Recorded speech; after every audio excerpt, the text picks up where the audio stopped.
He orders his martini shaken, not stirred, drives an Aston Martin, saves the world before breakfast. James Bond, the world's most famous spy. But what if I told you that the real MI6 makes 007 look like a simplified version of reality? Welcome to the shadowy world of Britain's Secret Intelligence Service, an organization that has influenced global politics, triggered international crises, and inspired the world's most famous fictional spy. In the heart of London, behind the walls of a building overlooking the Thames, lies one of the world's most discreet organizations, so secretive that for decades the British government declined to even acknowledge its existence. For more than 100 years, British intelligence officers have worked in some of the world's most high-risk environments, carrying out missions so sensitive that many files remain sealed decades after the participants themselves have passed away.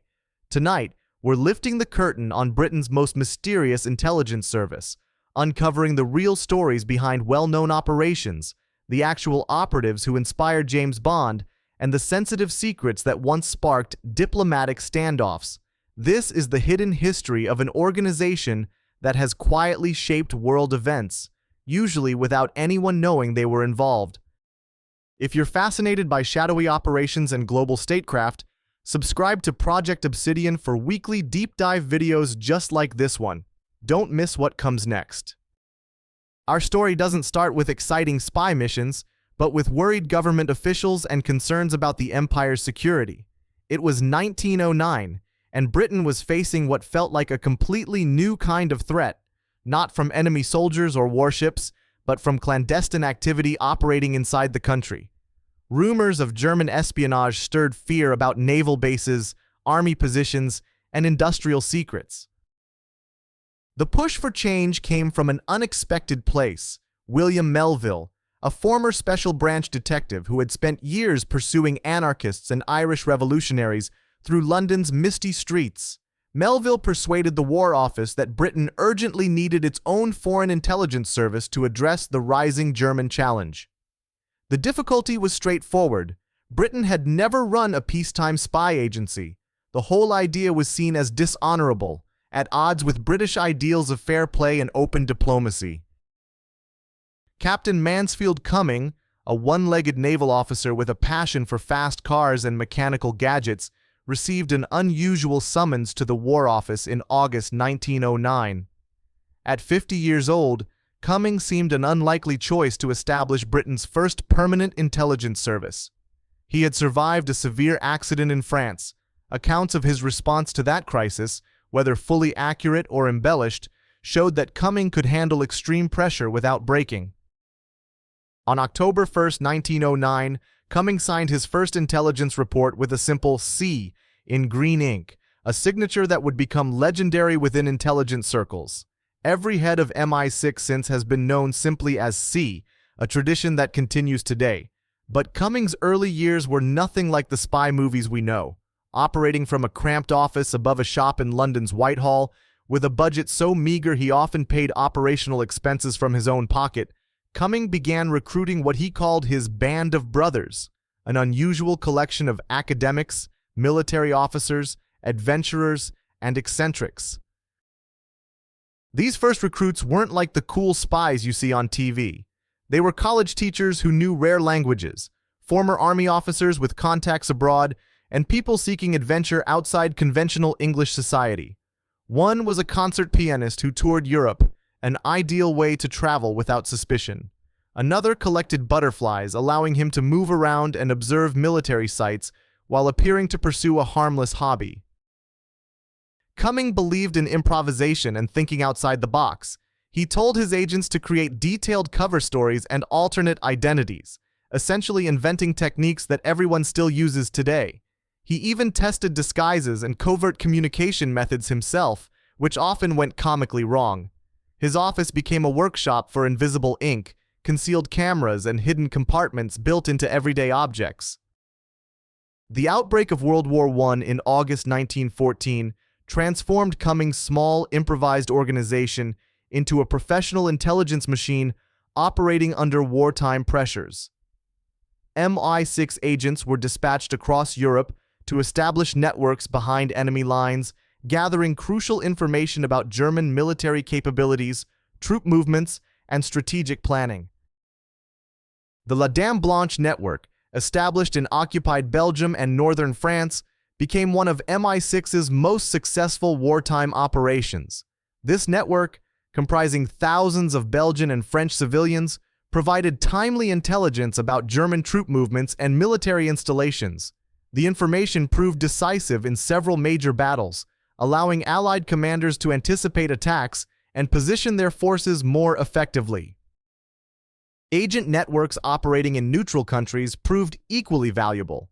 Switzerland became a crucial intelligence hub where MI6 operatives met German defectors, discreetly reviewed diplomatic communications, and coordinated operations across Central Europe. The Café Landolt in Zurich became an informal intelligence exchange where British, French, German, and Austrian actors conducted delicate conversations while maintaining the pretense of casual social interaction. Cummings agents also pioneered the use of technology in intelligence gathering. They established radio monitoring stations to intercept German military communications and developed sophisticated codes to protect their own transmissions. One breakthrough involved recruiting a German telegraph operator who provided copies of encrypted military messages, intelligence that helped Allied forces understand German strategic planning throughout the conflict.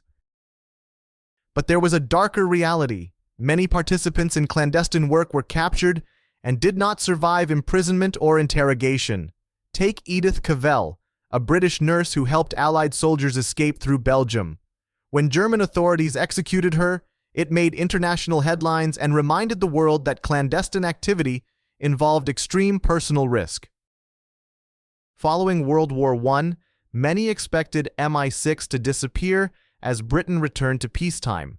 Instead, the service evolved to confront new threats emerging from the upheavals of post-war Europe. The Russian Revolution had created a communist state that British intelligence viewed as a strategic challenge to Western interests and the British Empire's global role. MI6 operations in the 1920s and 1930s focused heavily on penetrating Soviet intelligence networks and supporting anti-communist movements across Europe. The service established stations in major European capitals, recruited Russian émigrés fleeing the revolution, and attempted to infiltrate the higher levels of Soviet government. Sidney Reilly emerged as the era's most legendary operative, often called Britain's first super spy. Born Salomon Rosenblum in Russian Poland, Reilly operated under multiple identities, spoke numerous languages fluently, and demonstrated an uncanny to blend into any social environment. His assignments were extraordinarily ambitious: infiltrate senior Bolshevik circles, gather intelligence on global communist activity, and support efforts to reduce the regime's grip on power. Reilly operated everywhere. One day he'd be at a posh London party, the next he'd be moving discreetly near the Kremlin. He built contacts inside Soviet structures, set up networks throughout Eastern Europe, and tried to organize actions against the regime. The most audacious plan sought to remove Lenin during a public ceremony in Moscow, but Soviet counterintelligence detected the network and the plot collapsed. Reilly's disappearance in 1925 turned into one of the spy world's enduring mysteries. Officially, the Soviets captured and executed him, but rumors persisted for years that he might have escaped or even switched sides. His exploits helped inspire later fictional agents. Fleming essentially gave Bond many of Reilly's best traits: sophistication, languages, and the ability to blend in anywhere. The 1930s brought new challenges as Nazi Germany emerged as a dominant European power, threatening British interests worldwide. MI6 developed extensive intelligence networks throughout Europe, recruiting local assets, establishing safe houses, and preparing for potential conflict. These preparations proved crucial when World War II erupted, as MI6 possessed sophisticated capabilities across occupied Europe. The service's German operations centered on recruiting anti-Nazi officials within the German government and military. The Black Orchestra, a network of German officers opposed to Hitler's regime, provided MI6 with crucial intelligence about military planning and internal politics. Though this network never succeeded in removing Hitler from power, it provided valuable insight throughout the war and helped Allied forces understand German strategic thinking. Paul Thümmel, a German intelligence officer codenamed Agent A54, became one of MI6's most valuable assets during this period. Operating from Prague, Thümmel provided detailed intelligence about German invasion plans, including advance warning of operations against Poland, Norway, and France. His information allowed Allied forces to prepare defensive measures and assess capabilities. World War II turned MI6 into a global powerhouse. Working alongside the Special Operations Executive, the service supported some of the most daring missions in military history while running networks across 6 continents. Their biggest advantage? Breaking German ciphers. MI6 teamed up with Bletchley Park's codebreakers to intercept and decrypt communications, giving Allied commanders inside knowledge of plans from the Battle of Britain to D-Day. They concealed this advantage so effectively that German authorities never realized their traffic was compromised. But MI6's field assets also changed the course of events. Operation Anthropoid demonstrated this when Czech operatives Jan Kubiš and Josef Gabčík carried out the assassination of Reinhard Heydrich, historical, non-graphic. The reprisals against civilians were brutal, but the message had been sent. Senior leaders were not beyond reach. Behind enemy lines, MI6-linked agents showed extraordinary courage. Violette Szabo parachuted into occupied France twice, coordinating resistance and gathering intelligence. Captured and subjected to harsh treatment, she never broke and was ultimately executed. Nancy Wake, the White Mouse, evaded capture while coordinating networks across southern France, arranging arms drops and providing crucial intelligence that helped prepare for the Allied invasion. These operations proved MI6 could act across borders and coordinate complex international resistance efforts when it mattered most. The Cold War turned MI6 into a truly global intelligence service with stations in virtually every major capital. They built elaborate networks to monitor Soviet activities, protect British interests in newly independent former colonies, and operate in emerging flashpoints. Operation Gold, 1954 to 1956, exemplified this ambition. Working with the CIA, MI6 constructed a 1,476-foot tunnel beneath divided Berlin to tap Soviet and East German communications cables. For months, they intercepted thousands of messages revealing Warsaw Pact military plans, political strategies, and nuclear posture. It was an extraordinary engineering effort, digging through sand under a busy road, installing precision listening gear, and monitoring communications round the clock, all without immediate detection. The material illuminated force deployments, decision-making, and internal dynamics. But there was a devastating twist. George Blake, the MI6 officer who helped plan the operation, had been working for the KGB. The Soviets knew about the tunnel from day one, but allowed it to continue to protect Blake's cover while occasionally feeding disinformation through known compromised lines. What seemed like MI6's greatest Cold War triumph was also a sophisticated deception. Kim Philby's betrayal nearly destroyed MI6's confidence.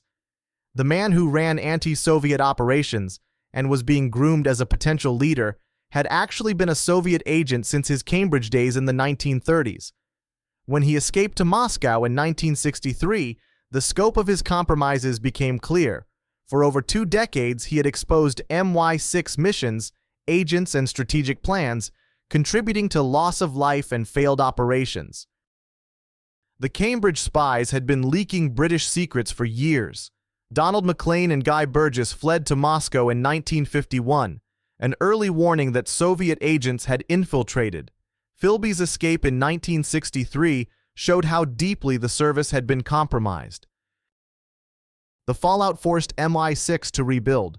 They implemented stricter background checks, periodic security reviews, and tighter compartmentalization, so no single insider could jeopardize entire networks. Crucially, they assumed the Soviets knew about many previous operations and rebuilt with new methods, contacts, and approaches. Operation Ryan-era recruiting demonstrated MI6 could still cultivate high-value Soviet-side sources. Colonel Oleg Penkovsky, a military intelligence officer with access to strategic materials, became one of the most significant assets of the period. During the Cuban Missile Crisis, his insights indicated that Soviet capabilities were more limited than public claims, informing decision-makers during tense negotiations. MI6 tradecraft with Penkovsky included dead drops, coded radio traffic, discreet meetings during official travel, and miniature cameras for photographing documents, producing intelligence that shaped top-level policy. When Soviet counterintelligence eventually caught Penkovsky, he faced a show trial and execution, another stark reminder of the risks in that era. James Bond wasn't pure fiction. Ian Fleming lived inside wartime intelligence before he wrote about it. He attended high-level planning sessions, helped run Mediterranean operations, and worked on deception efforts and identities. His real experiences gave Bond stories their convincing feel. Real operatives inspired Bond's traits. Sidney Riley contributed the multilingual finesse and social agility. Duško Popov, a Yugoslav double agent codenamed Tricycle, added the casino cool and taste for luxury. Popov reportedly carried an emergency capsule, a last resort device often referenced in spy lore. Fleming drew directly from MI6's structure. The mysterious M echoed the real MI6 chief known as C, complete with formal protocols Fleming had observed. Even Q had a counterpart in inventive technical officers who built concealed cameras, secret compartments, and bespoke equipment that inspired Bond's gadgets. Operation GoldenEye, Fleming's wartime mission to secure German intelligence during retreats, became a template for later Bond adventures. Fleming had worked with captured archives, interrogations, and cutting-edge technology firsthand.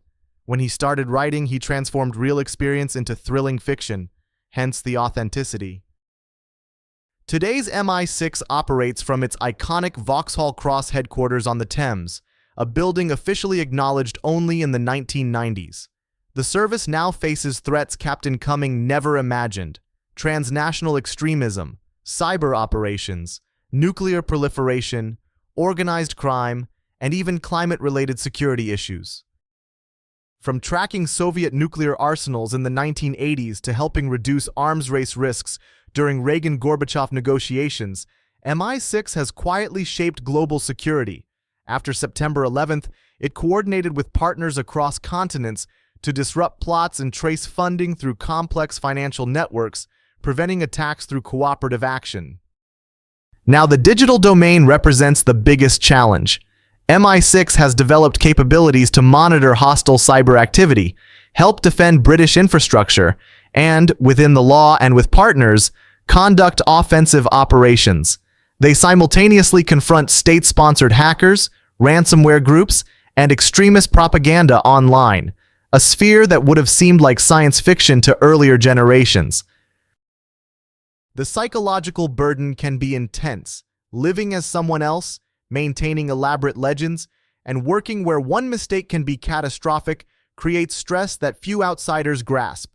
The service has expanded support systems to help personnel manage these pressures and reintegrate after postings. Ethical concerns about MI6's methods continue to spark debate. The agency has faced allegations of mistreatment during interrogations, unauthorized surveillance affecting British citizens, and involvement in other countries' internal affairs. Parliamentary oversight has strengthened in recent years, though many operations remain classified for security reasons. MI6's involvement in international interventions and regime change episodes has been controversial. Operations in Iran, 1953, Guyana, 1964, and elsewhere supported the removal of governments seen as threatening British interests. These measures achieved short-term goals, but often created long-term complexities that reshaped foreign policy debates for decades. Perhaps MI6's most significant historical contribution was helping protect democratic institutions during the 20th century's worst crises. From resisting Nazi expansion across Europe to checking Soviet influence during the Cold War, MI6 operations helped maintain balances of power that averted wider catastrophe. MI6 officers are still at work worldwide, largely unseen, and the public rarely knows the extent of their sacrifices. They continue traditions begun under Captain Cumming and exemplified by figures like Riley, while addressing modern threats that earlier spies could scarcely imagine. If you want more videos like this, subscribe to Project Obsidian and turn on notifications so you never miss a weekly dossier from the darker corners of global intelligence.